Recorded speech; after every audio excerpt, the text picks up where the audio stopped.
like to finish the state pattern today in detail, and then hopefully we can start talking about another pattern, okay? So we'll just keep going through pattern. Hopefully that will help you understanding more about software architecture and also big projects, right? I'm gonna release the project and lab number 4 possibly early on the weekend, lab number 4. For the project, which will take longer, I'm gonna release that in the beginning of next week, so you can definitely start on both, okay? Okay. Now, let's review what the problem is before I just go over the pattern, okay? Again, the problem we are trying to solve is something like this. When you have any kind of system which requires certain states and state-specific actions, for example, let's say reservation system, depending on which stage you are for your reservation, there might be different available actions for you to perform. As long as you got this kind of system to solve, you can use a state pattern, okay? And we went over in detail about the very first attempt last time. And that one basically looks just like this. Okay? That's something we went through. Simply using some label action.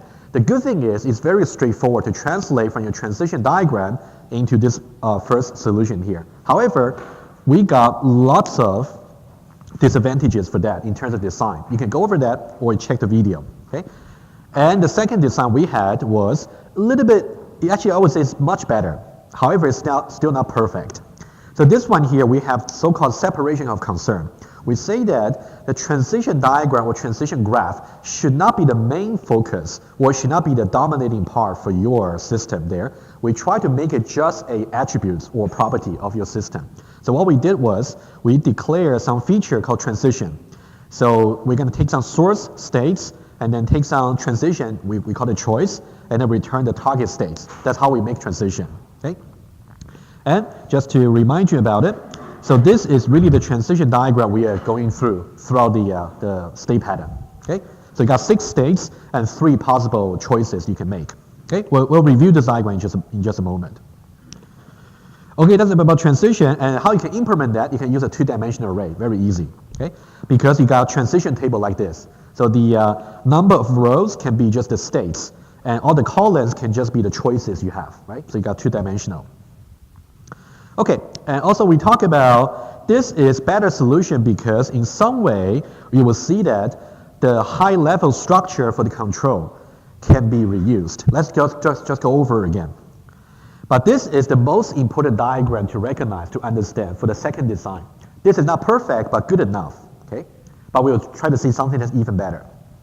In this second design over here, we have so-called hierarchical or top-down decomposition of your system functions. At the top level there, we have something called execute session, which means as long as the user wants to continue to interact with the system, we should keep going. So it's like a non-stop, okay? So having infinite loop over here is definitely okay, because we want to make sure as long as the user does not want to exit, we should let them to interact. And then in the second level over here, we have setting the initial state to start, for example, the initial page they see for the system. And then we have to somehow make some transition over there somehow. I will show you the code. And also execute states.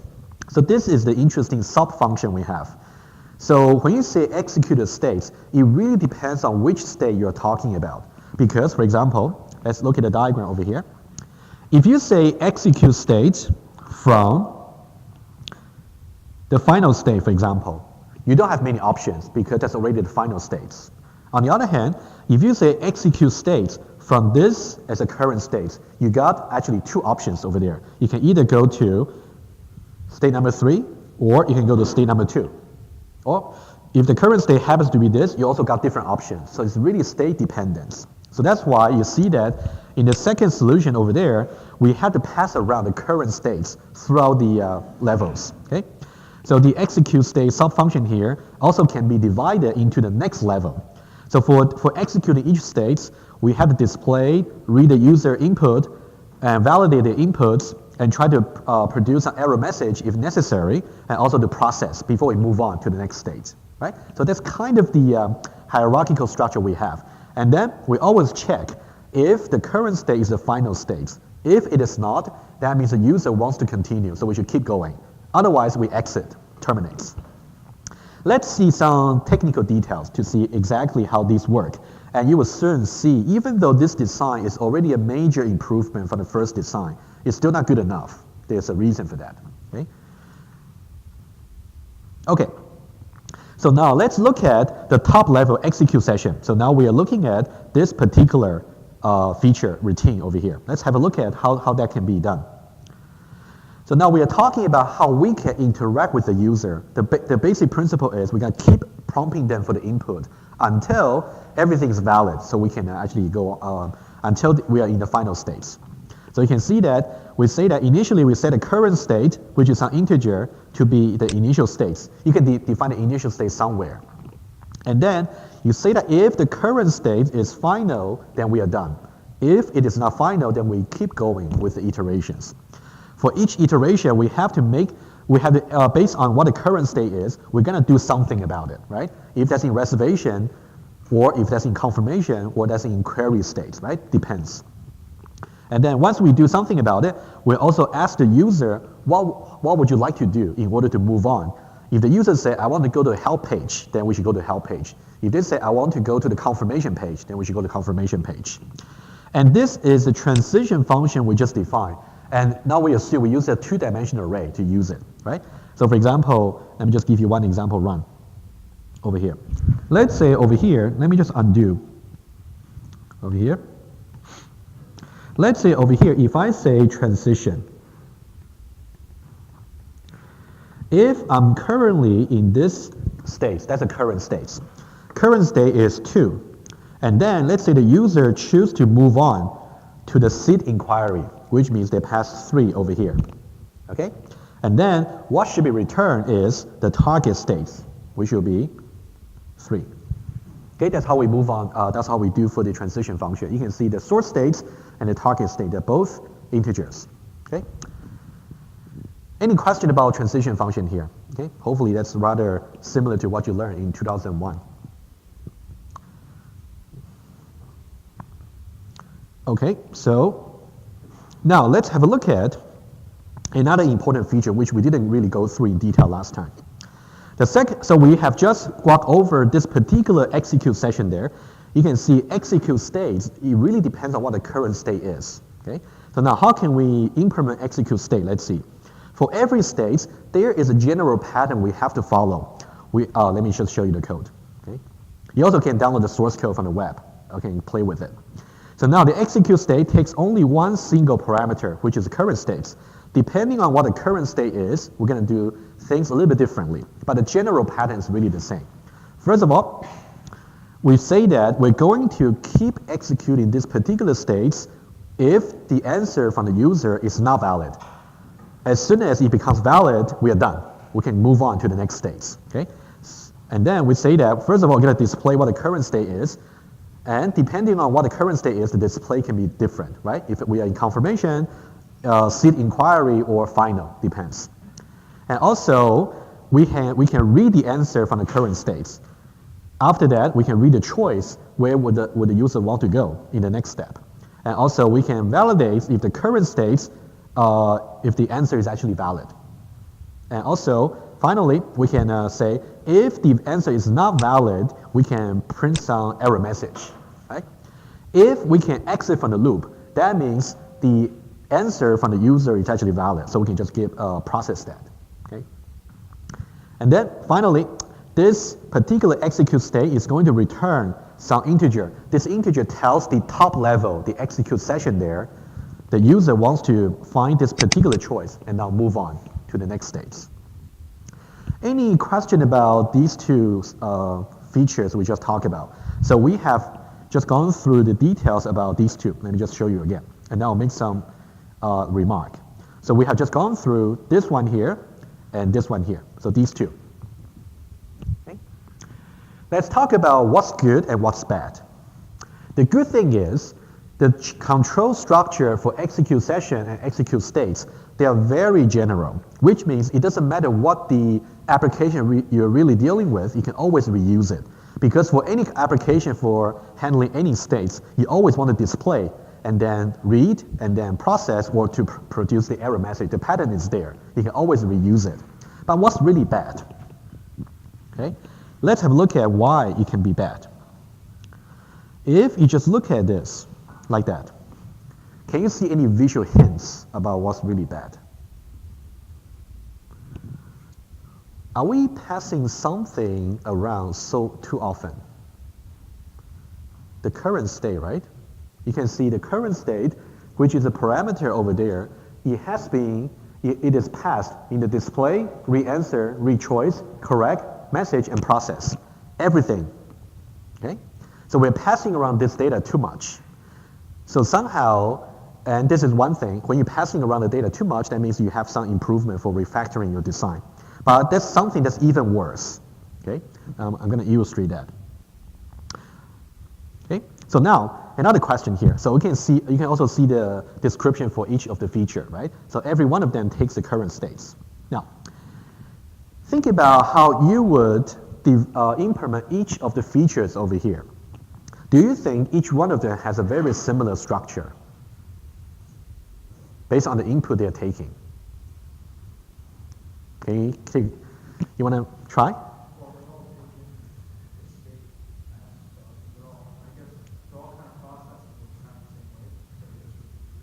I agree with repeat. Okay, just be a little bit more elaborate. What kind of code they will write? What kind of, are they gonna do some conditional? Go ahead. Never mind, okay, yeah.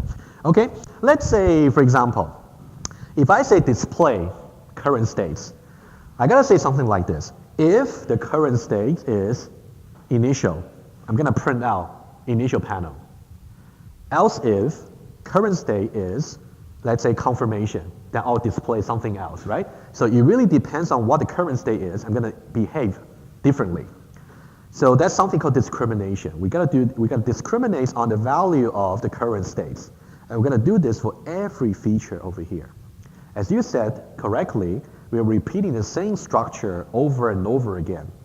Again, this kind of design smells, right? Whenever you're repeating something over and over again, that's not a good sign for your design. Okay, now let me just make it more visual, so I do have something like that in the next slides. Let's have a display over here. Of course, you gotta do some required precondition here, checking that the current state is really valid. And then you're gonna say if the current state is 1, which is initial, you're gonna display some initial panel related information. Otherwise, if the current state is 2, then you do something else. And then you do all the things. You do that exhaustive check on what the current state is. Okay, you gotta repeat this for every feature at the at the third level. I mean the bottom level over there. Okay, so now, also remember we talk about single choice principle when we talk about inheritance, right? Single choice principle simply means whenever you're trying to modify, we're trying to make a change to your software, there should be a single place you have to modify. There shouldn't be multiple places you got to modify. Okay? Now, let me ask you this.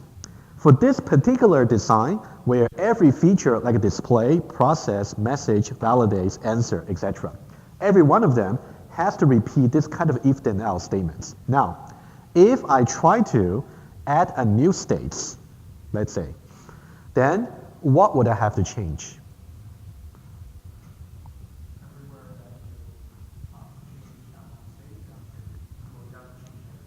Everywhere. For example, let's say, if I add a new state called dietary requirements, for example, let's say state number 7, okay? Now, how would you modify this particular display?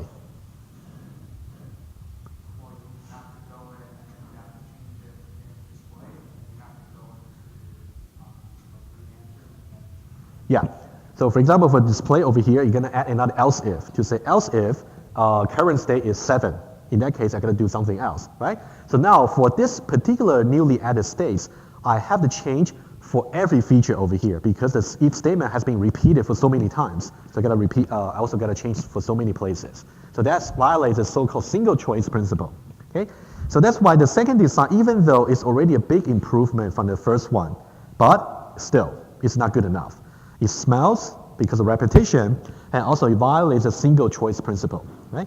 So if you try to add or delete, the similar idea.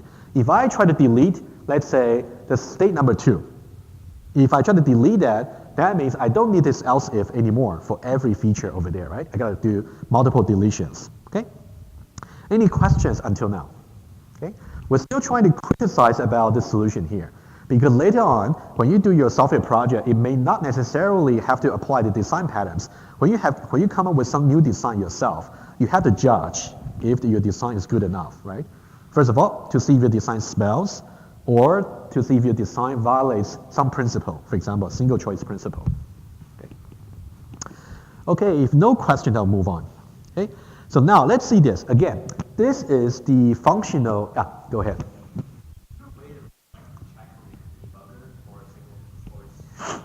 You mean for the compiler to tell? No. In some way, you can think of this, the example we are using is rather simple, but I would say in principle, it's undecidable. Undecidable in the sense that your compiler, you just cannot write a program to somehow infer to see what kind of future changes you might have. So it's not doable. Yeah. It relies on your intelligence afterward. Okay? So you have to be clear about what kind of principle you want to obey. So this is, again, the design for the second one. So now what actually happens is something like this. From execute session there, we decide what the current state is, and then we pass that current state into execute states. For execute state, with respect to a certain current states, you have to pass that state to every feature over here, right? Again, this tells you that this design, you're passing the data way too much. In that case, and the consequence for that is, for every display, read, correct, message, and process, inside the feature, you have to repeat the same discrimination if conditionals over and over again.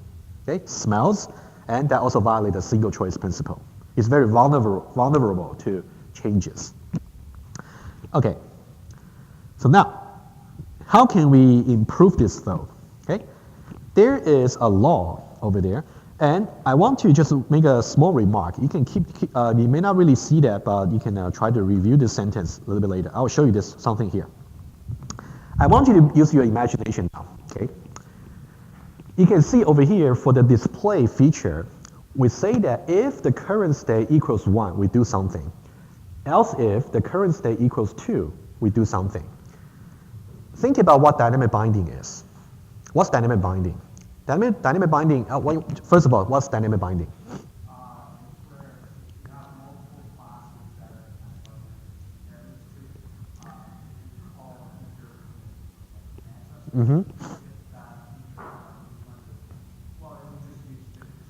You will use the corresponding version, right? Yeah. Depending on the dynamic type. Very good. Let me rephrase that a little bit. Let's think about, now I'm trying to draw some connection. So basically, let's look at this structure here. It says that depending on what the current state is, we're going to do different actions. So now, the conditional checks are explicit. We've got to write them manually. Now, think about what dynamic binding is. Dynamic binding means, given the particular dynamic type I have, is the compiler or the runtime is going to call the corresponding version for me automatically. So what we want to do to move on to the third design, which is the state pattern, is somehow we're going to convert every state into a particular object. So now, depending on what the dynamic type for the object is, we're going to call the corresponding version automatically because of dynamic binding. Okay? Okay, that's kind of the link. I'll try to revisit this point again. It's actually that's really the very insight into the state pattern. Again, the insight for the state pattern is, rather than having explicit if conditional over here, depending on what the current state is, what we want to do is we delegate that job of checking the conditionals into dynamic binding. Okay, we'll see that. Okay. And this is really the advantages for OO because you got inheritance, polymorphism, and dynamic binding. Okay, we'll get there. Okay, so this is not good. So now there is something called the law of inversion. Okay, you can see a little bit more details when you read the chapter 20. So let's try to see this. This is what's really from your textbook. I'm trying to elaborate that a little bit. If your routines or your feature, like a display, answer, validate, etc. If your routines exchange too many data, like we're passing the current state way too much, right, for every feature, then put your routines in your data. What does that mean? That means somehow, since we are passing around the state information so much, why don't we make the state itself a class and then make those routine as state-specific features. That's basically what we're going to do. Okay, let's see. Again, now I want to show you over here that you can see again these are all the features which take as the current state as the one of the parameters. What we want to do is we want to eliminate these parameters. We want to factor these out into a single object which is of type state. That's really how we can refactor our design to the third version. Okay. Okay, so we modularize. Modularize means we are going to create a class. We're going to wrap around all the state-specific information into a single class called states.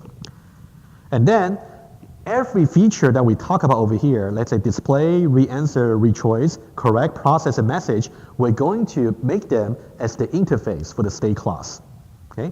Now, if these features become the features of a state class, that means depending on what's the dynamic type of the states, it can be initial, can be confirmation, dynamic binding is going to make sure they're going to call the right version, which means dynamic binding is going to make the choice for you. They're going to check the if conditional for you.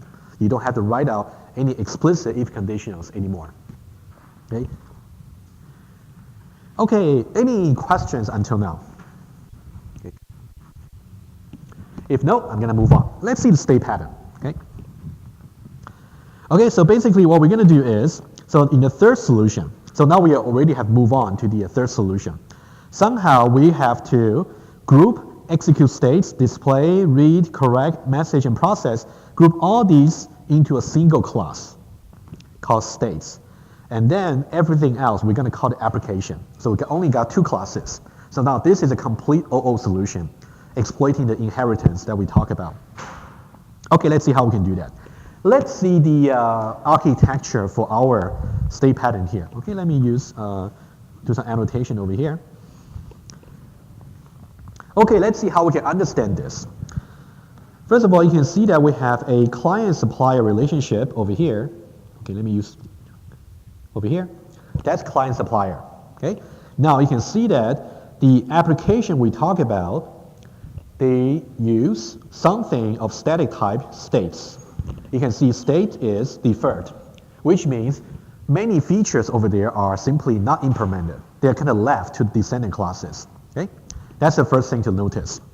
And when we say the application uses states, state is only a static type. And because of polymorphism, the dynamic type can be of many shapes. So now what can be the possible shapes for states? Well, let's try that. It can be initial states. It can be help. It can be final, confirmation, reservation, seat inquiry, and flight inquiry. So these are all the descendant classes of the states. Each one of them is a particular kind of states. Now, you can see there's an inheritance relationship over here. Now, let's have a look at how this will work. You can see that over here, we have, let's not worry about execute in just a moment. Let's say read, display, correct, process, and message. These are all deferred features, which means you don't have implementation for them at a state level. However, once you get to the descending classes level, you will have to implement them. I'll give you one example. For example, here. Let's say we talk about just display over here. Now, let's say for the initial class over here, because itself is effective, that means every feature must have been implemented, including display. So I'll just put it display over here. Display. That's the version for initial. Let's say we got another one. Let's say seat inquiry, which is also effective. That means we also have a display feature over here and plus. Let's review a little bit about our lecture on inheritance. If I say S of type states, now if I say creates, let's say do initial here. Initial, and then we can say S dot make. And then over here we say S dot display. Let's have another one. Let's say creates. And then let's say we have seat inquiry. Seat inquiry. And then S dot make. And then S dot display. First of all, let's talk about compilation. Okay? You can see that The static type for S is simply state. That means we can assign anything which is a descending class of state as its dynamic type. In this case, for example, over here you can see that initial is a descendant class of states, so it can be a dynamic type. And also, seed inquiry also is another descendant class of that. So these creations are valid. Now, let's now focus on these two lines. These two lines look exactly the same. S.display, S.display. Are they going to execute the same version of display though? No, right? The first one, so now because of dynamic binding, it really depends on the dynamic type at the time you try to call the feature. When we say S.display in the first one over there, which version is it going to call? From? Which one? Initial? Very good. What about the second one, S.display? Seed inquiry, right? Because we changed that dynamic type. So now you can see that somehow we don't have any explicit if then else statement anymore. We don't have to say S instance of or attached initial and then we do some particular display and then else if. Here, because of dynamic binding, it just does that for us automatically. Okay? That's kind of the remark I just made a few minutes ago. So that's kind of the architecture we have for the state pattern. So now we don't really pass around the state information anymore as the feature arguments. Now what we do is we factor out, we modularize all the state into a single class. And the class, because inheritance can have different shapes, so that's polymorphism. Depending on what's really the dynamic type at the runtime, it's going to call different version of the feature. Okay? Any questions until now? Are we okay? Good. Okay, let's move on. Okay, let's see how we define the state class. The state class is deferred, which means we leave some implementation away. Okay, we delegate, we leave the descending classes to implement them. Okay, first of all, we have the read. Read simply means we're going to somehow read some input from the user. Let's say the read is going to read the user's answer and also the choice. Okay. And also once we have read it, we're going to set the answer, set the choice. Okay, that's really kind of one particular implementation you can follow. And then we have display, also deferred. Also we got correct, we got process, we got message, right? So all the feature we saw at the level number 1 in the second design, they have been grouped together into states. Remember what's the very definition of a class? A class groups all the relevant things together. If there's anything that's irrelevant, it should belong to the same class. Okay? So now, everything's here in the states. And then, what about execute? The thing about deferred class is, not necessarily every feature has to be deferred. Just at least one feature has to be deferred, at least one. But now for execute, you'll be amazed how we can define that. The execute over here, first of all, we can say good is a Boolean, which means the user has given us some good answer. So we can say until the answer that user has given to us is good. Otherwise, we have to keep going, keep prompting them for some answer. So now we can say display. So this display is going to call this display here, right? Depending on what's really the dynamic type that we are talking about, the display is going to display properly. Okay? We're going to first display, and then we're going to read from the user, and then we're going to say correct. Correct means we're going to validate whatever that has been read for the answer and the choice, okay, to see both of them are valid. And then we're going to say if either the answer or the choice is not good, we have to output some error message. And then process.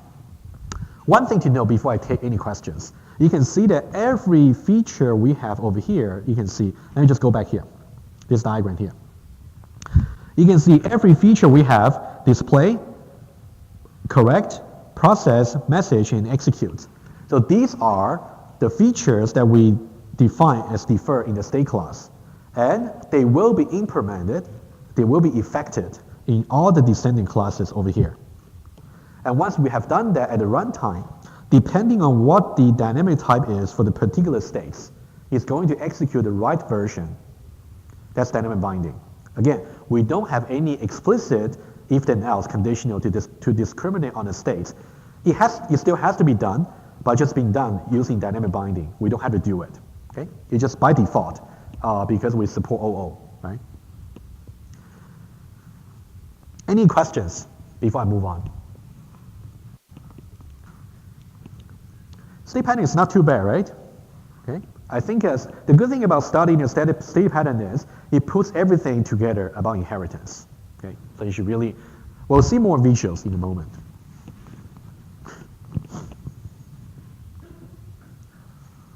Okay. Now, this is a diagram I would also like to show you. This is the runtime diagram we have to keep in mind. This is how the state pattern will look like at the runtime. Okay. Let me just go to iPad and show you.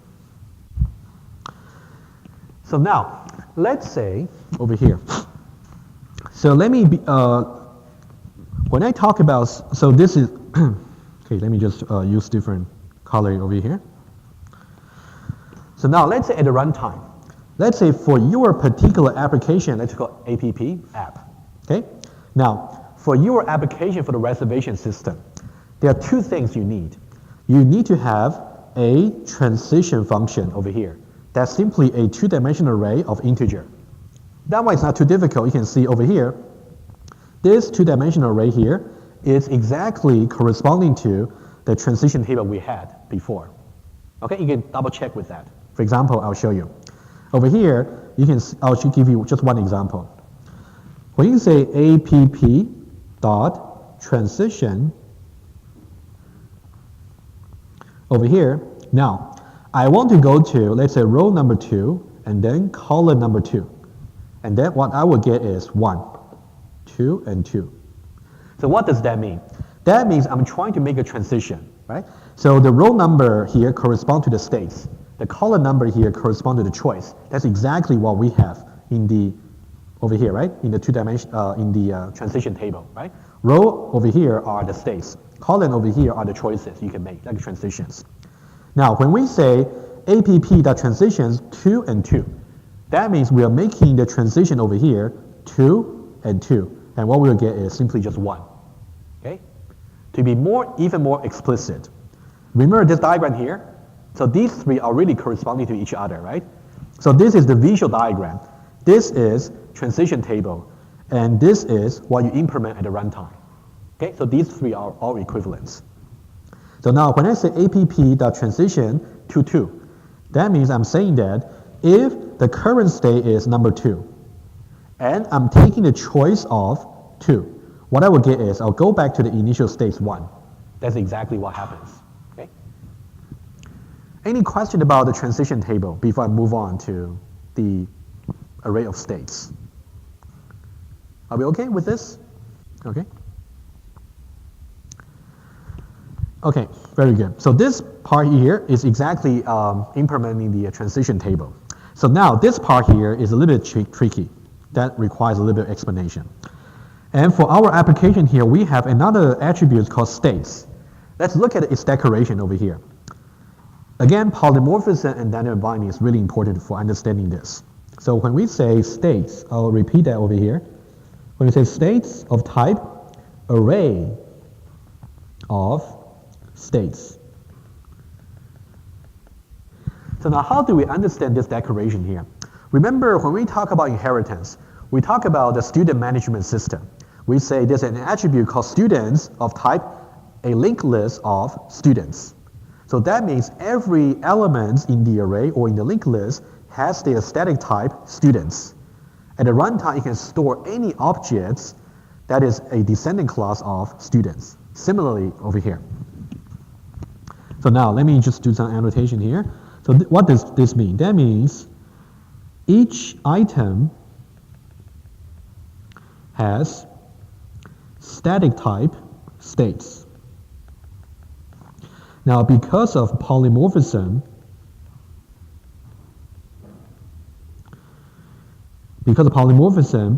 objects whose types are descendants of, let me just put it here, I'm just running out of space, of states can be stored.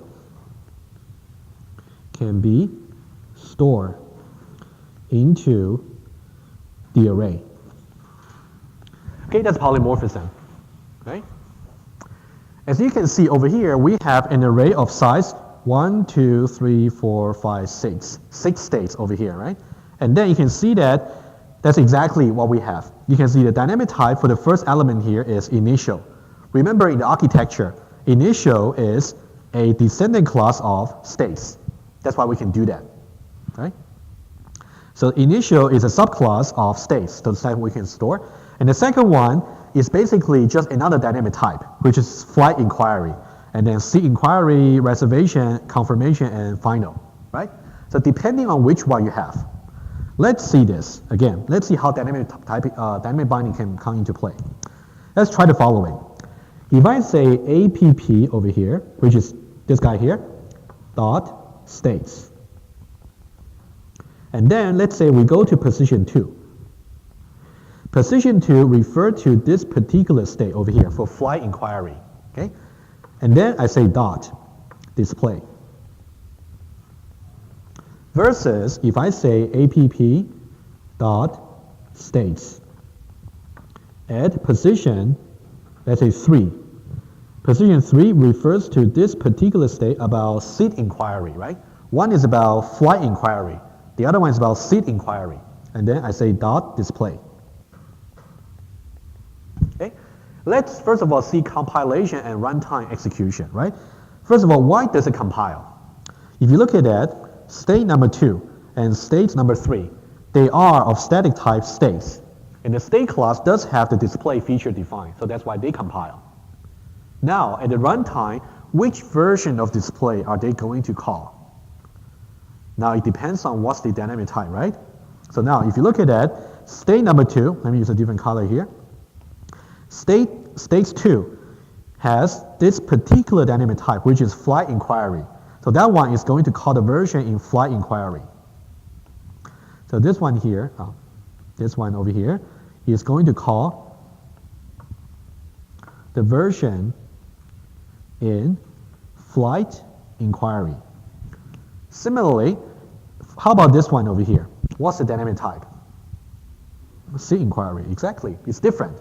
So even though you're calling the same feature, but because the dynamic type is different, so it's going to call the version in seat inquiry. In seat inquiry. Okay? So when you see the main program, which I'm going to show you, it's basically that every time when you're trying to figure out which transition I should make, I use the two-dimensional table here. Let's say I choose that the target state should be 1. And then I will simply change the current states to be this particular object, 1 over here, initial. And then whenever I call display or any other feature, depending on what the dynamic type is, it's going to call the right version. Okay? Any question about this diagram here? So I kind of want to show you this diagram first before I show you the code. Okay? And I'm going to refer back to this again. Okay. Okay, if no questions, I'll move on to the next slides. Okay?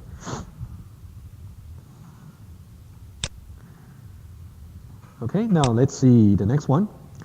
Now let's see how the application class, yes, go ahead. This is great if we have states that we want to check, but what if we have time details? I don't quite follow the question. Just try to say again. So states that we manage to represent in classes, that's the reason we can apply concepts like checking. Yeah. What if we had expressions smaller than just checking what is the state and the actual coordinate? So, okay, good question. You see, okay, let me just refer to the architecture first before I answer your question. Let me to go back to the clean diagram over here about the architecture over here, right?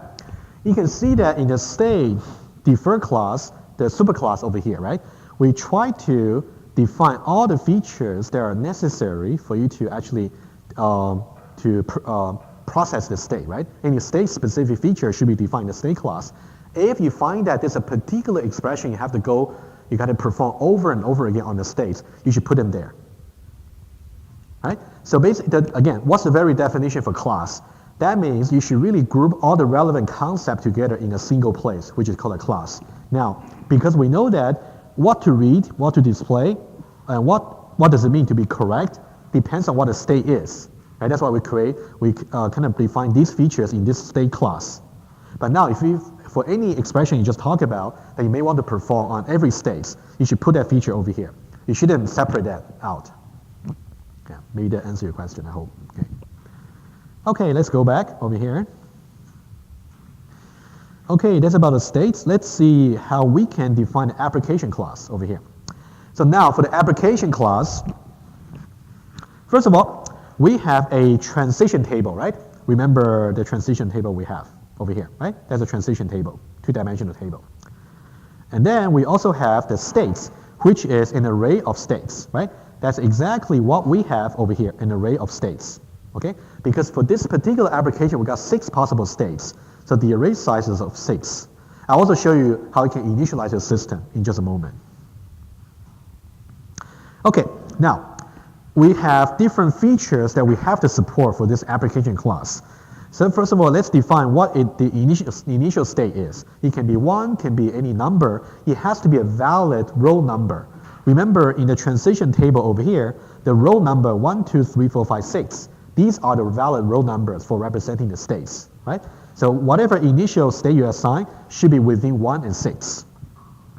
And also we can define the number of states, also the number of choices, and then we can try to try to initialize some empty system. What does empty system mean?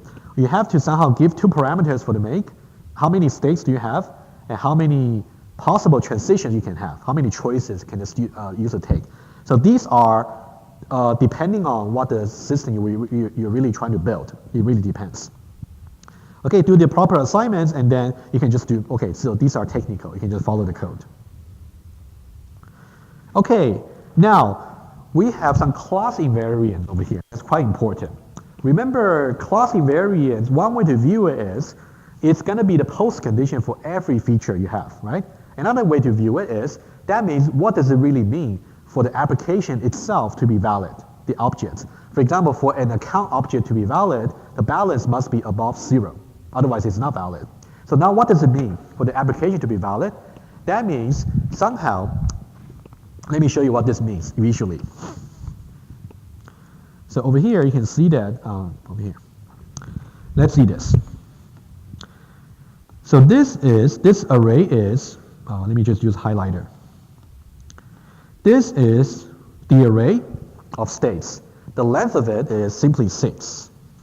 We are saying that. So this means app.states.count. This one is simply 6. That means we got 6 possible states for the system to make transitions between. On the other hand, we say that the separate transition table we have over here, this one here has its height, the number of rows being also 6. So these 2 numbers should match, right? So over here you say that also app.transition.height. That should be exactly equal to the number of states you have. Let's imagine that if you actually have 7 states over here, but only got 6 rows in the transition table, if they're not consistent, right? That means you got 7 possible states, but your transition table only supports 6 states. Any question about the invariant over here, or I'm going too fast? Questions? No? Otherwise, I will assume you're okay. Okay. Questions for you? You're okay. Very good. Good. Didn't record your name, so. Okay, very good. So now let's go on. Now let's go over quickly other features over here. Okay. Now we can also try to put the states into the transition table. We can put the state into the state array. So you can say the state is over here. So now you can see this is the static type for the parameter. At the runtime, what can we pass into this as arguments? It can be any of the descending classes for the states, right? And then also you can just, the implementation itself is easy. Just use the fourth feature. And also you can choose the initial states. And here, once you choose the initial states, you just set the initial state to be whatever index you set it into. Okay. Also, you can put transition. Okay, I'll show you some code at the end. You can put a transition into your system, and also you can, let's see the execute session over here. So now this is the application class. So now we are trying to say, how can you try to execute a particular interactive session, right? So what does it mean? We still need to have a loop. So we say that we have current states. Now you can see the current state is no longer an integer. It's actually a states object, right? And the state object, depending on what the dynamic type is going to call different versions of the same feature, okay? Now, let's see this. We say that we have so index over here simply means where in the transition table, just an integer index. And then we say until is final. Let me just make one example for you, okay?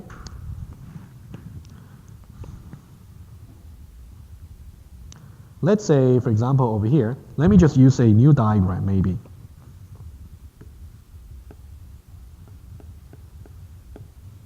Okay, let me just put that array picture back. Okay, let's keep this in mind. This is what's in the runtime. Okay, I'm going to just show you something here. So now, let me try it. Okay, first of all, we have something called, so now in the application, right? Application.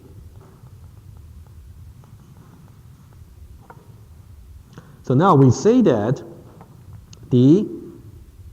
let me just go back to the code. I'll just refer to it one by one, okay? First of all, we say that the index is simply equal to initial. Let's say the initial is simply set to be just 1, which means if you go back to this diagram over here, oh, thank you. Over here you can see that 1 over here, this is the initial states, right? So now if I go back there, you can see that when I say initial, it's just assigned to 1. That's the index. So now, remember current states is of type states. Now, when I say current states is assigned to be states at position 1. So what does that mean?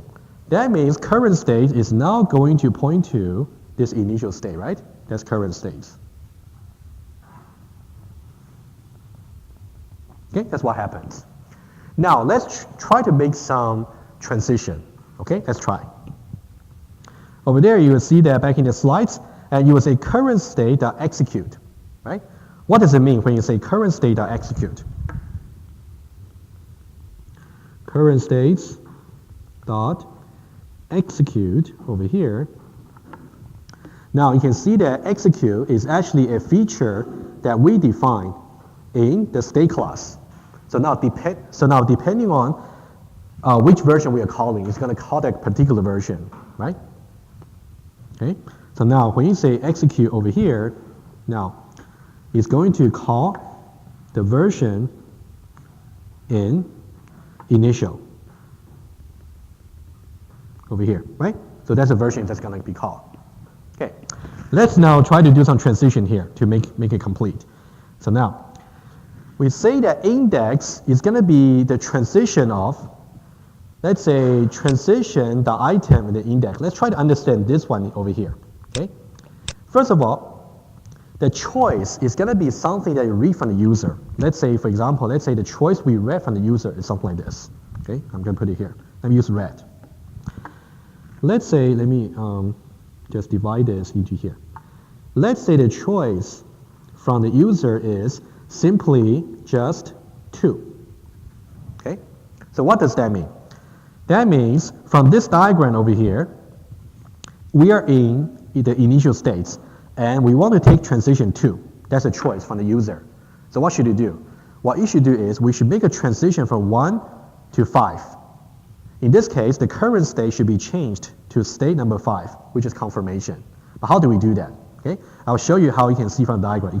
And then you can follow the code. What we would do is as follows. You try the following. You say transition over here, transition here.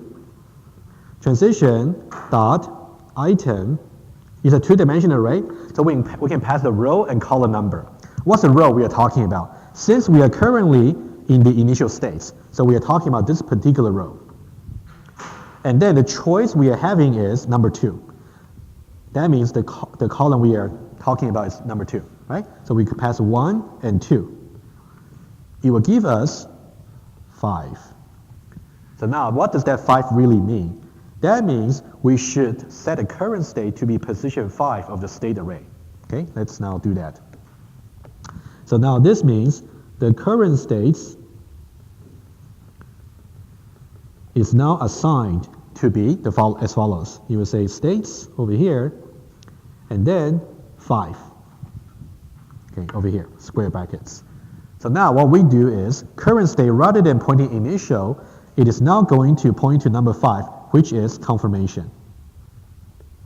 Over here, right? Now, if you try to execute all the state-related feature again, because of dynamic binding, it's going to be different versions. Okay? Questions? Okay. Should I take silence as yes? Yes, right? Okay. I hope the state pattern is not too difficult. Okay. Okay, let's now see the next one. Okay, so this slide over here summarizes how you can build up your system using the state pattern, right? So now let's just try to go over that very quickly, okay? So how you choose initial states, you can see a state is actually some static type states, and then you can make it any of the descendant classes, initial, confirmation, etc. And then you can build up your app by using the number of states and also number of choices you have. And then you can put the states, you can build up your transition diagram, the state array. And then you can also add the transition one by one into it, okay? Okay, finally, this is an example test which can show, yes. Yeah. Very good question. So the answer is no. I'll tell you why. Okay, let me just go over this code very quickly and then you'll see. Okay, so this example test over here summarizes everything together, right? Let's say after we have built the architecture for the state pattern, we got state on the top, we got all the descending classes at the bottom. Now, how can we build up the system and make it work? How do we do that? Okay, let me show you. Let's say we got our application over here, and then we have the current states and we have index. Okay, let's see how we can do it. First of all, you have to create an application. So the 6 here means we got 6 states for this particular application. And we got in total 3 different possible choices for the user. Okay? And then now, how do we initialize all the states, like the state array, right, over here? How do we build such structure over here? We're going to add in the states one by one. Okay? The way we do that is by saying, you can say, put the states, for example, just put the initial state objects at position 1. And then etc. for all the remaining 5. And then you choose the initial state to be number 1, okay, the position 1. That's the current states. And then now back to your question, how do we build a transition table? You got to build up one by one. For example, over here, when I say 611, what does that mean? That means the thing is you put the value first. So this is the target states. Okay, let me just go back to the diagram. That'll be easier. So what does it really mean when I say put transition? When I say app dot put transition 611. So what does that mean? Okay. Over here, 6 is the target states. And over here, 1 over here is the source states. And 1 over here is the choice of the user. And the way we represent the two-dimensional array is the states for the source is always a row number. And the column is always for the user's choice. The way we do this is by saying, now go to row number 1 and go to column number 1. row number 1 and column number 1 is this particular, row number 1, column number 1 is this particular cell over here, right? And then set 6 to it. That has been done. That's how you set it up. And what do you have to do? Now, think about how many such feature call you have to make. Let me show you. Over here, you can see that we got one, how many transitions do you have? So what we just have set up is only this particular transition, only that. And you had to set this one here, this one here, this one here, everything together, about 12 or 13 for this particular application. So now if you go back to the code, that's what it shows to you. Okay? Well, I said similar, but if you download the source code, it has a complete build-out for the system. Okay? Okay, now, let's say this. So now, to start with, let's just try to make some state transition as an illustrator. The initial state is an integer. Let's say it's just 1. And then the index is going to be used as a row number to inquire about the two-dimensional array. And then we say current state is simply the first state in the array, right? And then we say that, over here, we say that this one just checking that the dynamic type for the current state is really initial. Okay, just make sure that's really, dynamic binding is really coming into play. And now let's say this. We are trying to make a transition. We're saying that now, given this current state, which is 1, and then we're taking the choice number 3, okay, which is something like this. Okay, let me show you the diagram over here. So now we are in 1 over here, and then we are taking choice, sorry, not this one. We're taking choice number 3, for example, and what we should go to the inquiry, flight inquiry states. That's what we should get into, right? So now you will see that this is exactly what the code shows to you. Okay, and then you can simply just reassign the current state to be the new index. Okay, so now one thing to note: whenever you inquire about a transition table, it does not really return to you the state objects. It only returns to you the state index. You got to use that index there to go into the states array. That's what you got to do. Okay, that's what you'll see. Okay, that's a flight inquiry in this case. Okay, as a summary about a state pattern here, this is really the diagram you should really keep in mind. 2 diagrams. One is about the architecture over here. That's static. Okay, that's how we build the state pattern. We got application over here, and then it refers to some deferred type as the static type, which means at the runtime, because of polymorphism, you have so many possible cases for the dynamic binding. Okay, and just because of this, we don't have any explicit if conditionals to program. Now, this is the second diagram you have to keep in mind. The way the state pattern works is we maintain 2 attributes for your application. One is the transition table over here. And that one there is simply pretty much like how you learn about how you can build a graph, back in 2011. It's something called adjacency matrix, right, that you would learn in 2011, something like that. So you have a 2-dimensional array over here. You got the row number here. You got the column number here, representing different things. You can look it up. Once you look up a particular index over here, it's always used as an index for the array of states over here. So once you, let's say for example, if somehow by making the state transition you got number 3, that means now the current state should move on to the 3rd position of the array, which refer to this particular SID inquiry objects. That's how you make the state transition. And every time when you change the current states from, let's say for example, from SID inquiry into confirmation, you're changing its dynamic type. So calling any state feature there is going to make sure it's going to call the right version because of dynamic binding. Okay.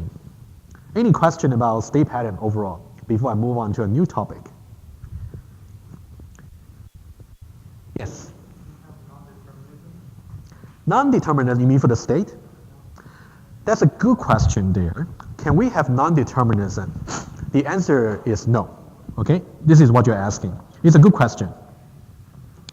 Guys, do you remember what non-determinism is in 2001?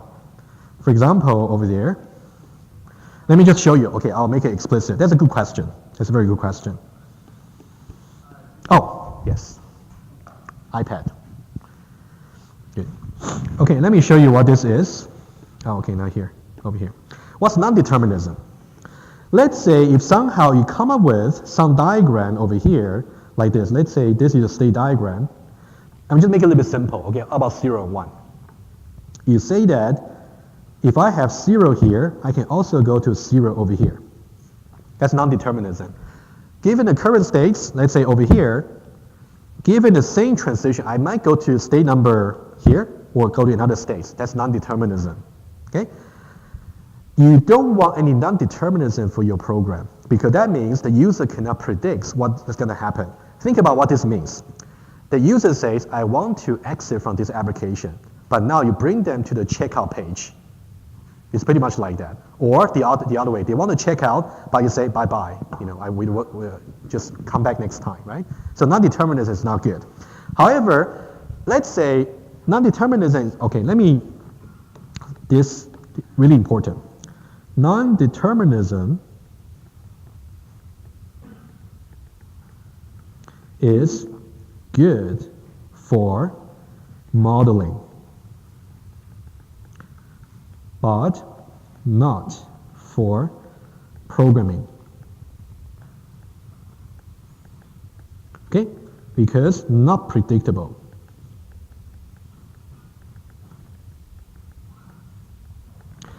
However, in 2001, anyone can answer me, given some non-determined, let's say it's given some non-deterministic finite automata, how do you convert that into some deterministic one? What's the method that you learned? Just give me the name of the method. 2 words. Huh? Say it again? No, not even close, I would say. Starting with S.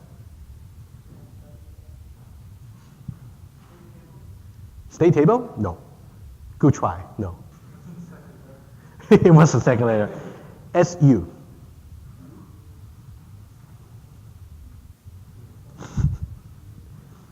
SUB? Sub? Sub what? Sub? Subset construction. Does that ring the bell, or you didn't learn that? Oh, okay. I wouldn't blame you then. I should blame your instructor. Okay. Okay. Anyway, for those of you who might be interested, how do you convert from any non-deterministic machine into deterministic one? Let's say when you're doing your modeling, you got something with non-determinism. Don't panic. There's always a way to systematically turn that into some deterministic machine. It's called subset construction. Since I'm not teaching 2001, so I don't want to get into it. But if you're interested, Google or come to my office hour, I'll teach you that. Okay? Not now. Yes, questions? Somehow you can collapse the states together, but I wouldn't go into the details. Yeah. Mm-hmm. Okay, but somehow what I want to prove to you is whatever you learn in the theory course, they can certainly be applied, right? That's my point. Okay, any more questions about state pattern before I move on? Maybe that answers your question, right? Okay. Look up state subset construction.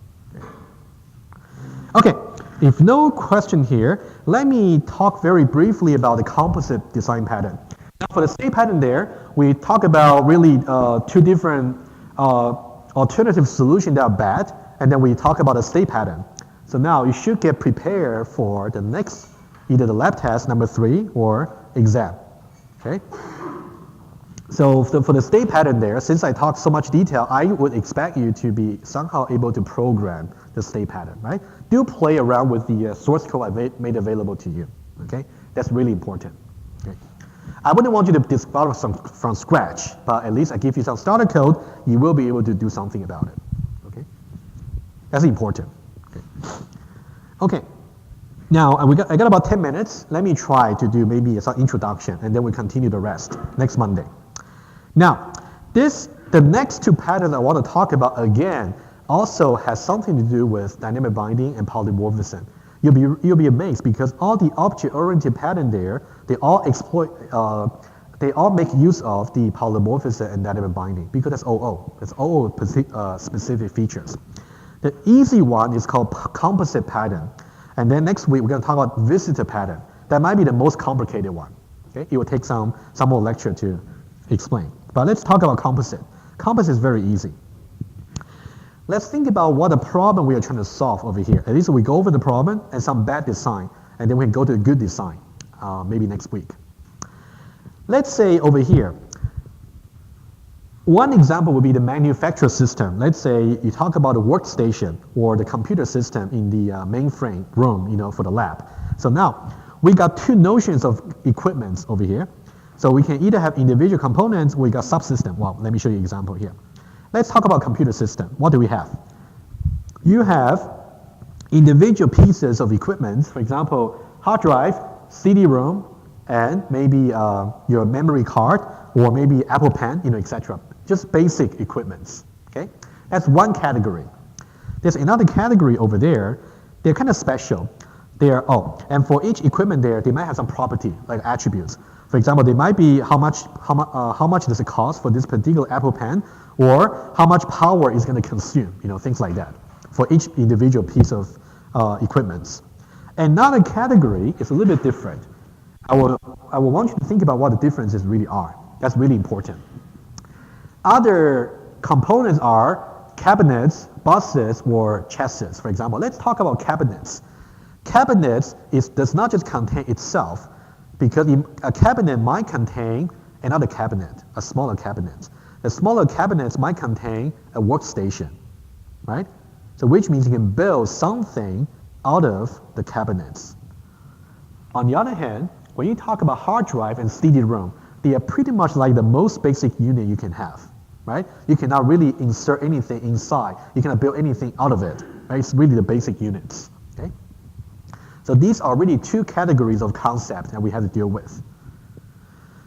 Okay, and that one just some example, you can read it through. Okay, that one's not difficult. So now, what's our design challenge over here? We want to design a system somehow. So manufacturer system is just one example. Basically, every time where you have a system where you got many subsystems over there, and the subsystem there also got sub-subsystems. Eventually, you get to the most basic units where there's no more subsystems, right? That's kind of the problems we are solving. So we want to design a model or classes such that we can build and calculate, right? So let's say, let me just give you one example visually. Let's say this is our computer system. At the top level, what do we have? We have a cabinet. Inside the cabinet, we have two chassis. And then we also got a power supply. Let's see, okay, let me just show you the level here. Let me just use the mouse. At the first level there, we got only cabinets over here. At the second level, what do we have? We have one chassis, another chassis, and also power supply. You can see that power supply seems to be the leaf of the tree, which means you cannot have any subtree under this power supply. On the other hand, the two chassis over there, they are somehow like a node over there. They are like a subtrees. So there's actually something further we can develop. So let's say for this particular chassis over here, it has the hard drive, it also has a memory card. And for another chassis over here, we got hard drive and CD-ROM, right? So this tree can be as large as you might need, right? So now, what's really the design challenge? So you can see that we got two notions of modeling artifacts over here. Let's say for things like power supply, card, hard drive, and DVD CD-ROM. So these are the things which cannot contain anything else. They are just the most basic building blocks, in which case they are called the base cases. I'm trying to link to your knowledge about recursion, which you learned quite a lot, right, up to now. In 2011, 2030, think about recursion. Always when you're trying to define some problem recursively, what do you need to give? Base cases and recursive cases. Now, base cases in this case is like a power supply, DVD-ROM, hard drive. What about recursive cases? Recursive cases means it does not necessarily terminate right away. You have to keep building, right? In this, let's say the cabinets. The cabinet itself is a recursive case. It does not end just at that top level. It might in turn contain two chassis and one power supply. And also the chassis on the left-hand side over there, it also does not end itself. It also contains a card and also hard drive, etc. You shouldn't be too surprised. You've got another thing like this, okay? So now let's see this. Okay, let's say we got over here. Let me try to make it a little bit more. I try to build from scratch. okay? So what we are really trying to develop is, let's say we got cabinets. Actually, sorry, I just forgot how you spell that. Okay, cabinets. And then under cabinets, we may have as many as we like. Let's say we got chassis. And also, I'm very bad in spelling today. One chassis and also, let's say, memory card. What about under this chassis? We can have, for example, you can have another chassis, like a smaller one. And then under that, we got some power supply. And then under that, we got some card. May not make some real sense, but I'm trying to say you can build a tree in any arbitrary way you like. And also this one, maybe here, it has some DVD-ROM drive. So over here, you can see that card, power supply, and the drive and the card. So these are the leaves of the tree, which means it ends at this level here.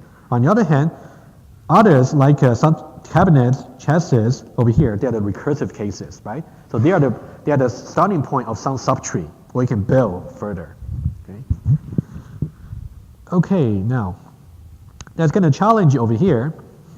Now what can we do to solve this problem over here? Okay, let's now try to go over the solution.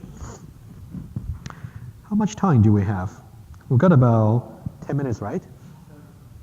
7 minutes. Oh, that's fine. That's fine. Okay, now this is what I would suggest.